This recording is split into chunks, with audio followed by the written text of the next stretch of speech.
नमस्कार। आज हम बात कर रहे हैं देहरादून की, उत्तराखंड की राजधानी।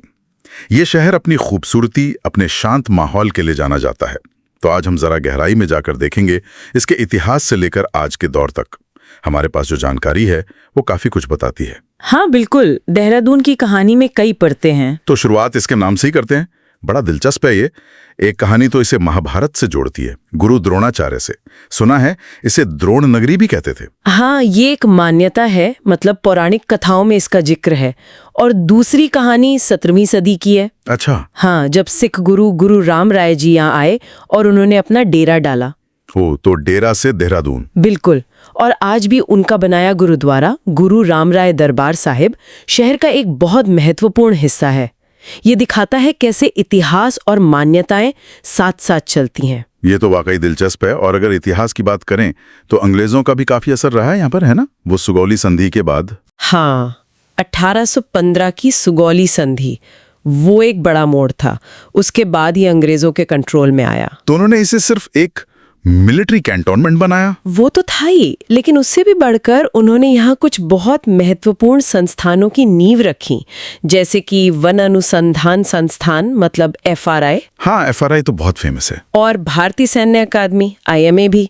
ये संस्थान से बिल्डिंगें नहीं है, इन्होंने देहरादून को ज्ञान और विशेषज्ञता का एक बड़ा सेंटर बना दिया, खासकर फॉरेस्ट्री और मिलिट्री ट्रेनिंग में। तो मतलब ये जो एजुकेशन हब वाली पहचान है वो काफी पहले से बननी शुरू हो गई थी, राजधानी बनने से भी पहले। हाँ, कह सकते हैं। FRI और IMA ने वो माहौल तैयार किया।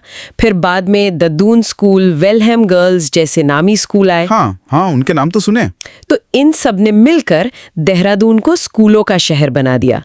आज भी कई यूनिवर्सिटीज, कॉलेजेस हैं यहाँ। तो ये ब्रिटिश विरासत और आज की शिक्षा दोनों का मिला जुला असर है। और शिक्षा के अलावा घूमने फिरने के लिए भी तो देहरादून बहुत मशहूर है।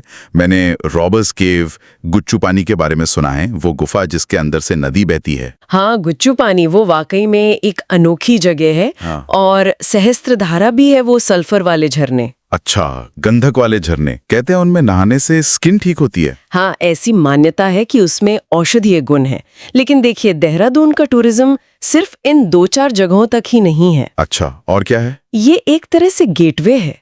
मसूरी जाना हो, धनौल्टी जाना हो, सब यहीं से होकर जाते हैं। हाँ, ये तो है, पास ही है दोनों। और जो 4 धाम यात्रा है उसके लिए भी देहरादून एक जरूरी पड़ाव है। तो टूरिज्म का एंगल काफी बड़ा है। समझ गया। तो मतलब सिर्फ घूमने की जगह नहीं, आगे की यात्राओं के लिए भी अहम है।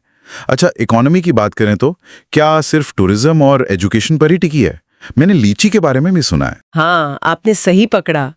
देहरादून की लीची, यहाँ की दून घाटी की जो उपजाऊ जमीन है उसमें ये खास लीची उगती है। और बहुत मीठी होती है कहते हैं। हाँ, अपने स्वाद के लिए बहुत मशहूर है और ये लोकल इकोनॉमी का एक जरूरी हिस्सा है। और एक और चीज हुई है, खासकर जब से ये राजधानी बना है। क्या? रियल एस्टेट, जमीन के दाम, प्रॉपर्टी के रेट्स, उनमें काफी तेजी आई है। अच्छा, तो राजधानी बनने का आर्थिक असर भी हुआ है। हाँ। और प्रशासनिक तौर पर मतलब राजधानी होने के नाते? हाँ, राजनीतिक और प्रशासनिक केंद्र तो है ही। राज्य की विधानसभा यही है, सचिवालय, सारे बड़े सरकारी दफ्तर यही हैं। सारी पॉलिसी मेकिंग यहीं से होती है। बिल्कुल, यहीं से पूरा राज्य चलता है। लेकिन इसके साथ एक चुनौती भी है। वो क्या? ये जो शहरीकरण बढ़ रहा है, कंस्ट्रक्शन, आबादी, और दूसरी तरफ शहर की जो अपनी पहचान है, वो हरियाली, वो शांत माहौल। हाँ, वो बैलेंस बनाना मुश्किल हो रहा होगा। और प्रकृति के बीच संतुलन कैसे रखा जाए, ये एक नाजुक बैलेंस है जिसे बनाए रखना जरूरी है। तो कुल मिलाकर देखें तो देहरादून सिर्फ एक खूबसूरत पहाड़ी शहर नहीं है। इसमें इतिहास है, शिक्षा है, प्रकृति है, अध्यात्म है, राजनीति है और आज का विकास भी। गुरु द्रोण की नगरी से आज की राजधानी तक का सफर काफी दिलचस्प रहा है। सही कहा, ये एक लगातार चलती कहानी है विकास और पहचान को सहेजने की। और यहाँ एक सवाल मन में आता है कि भविष्य में क्या होगा? क्या देहरादून अपनी इस खास पहचान को, इस शांति को, इस तेज विकास के दौर में बचा पाएगा? ये देखना होगा।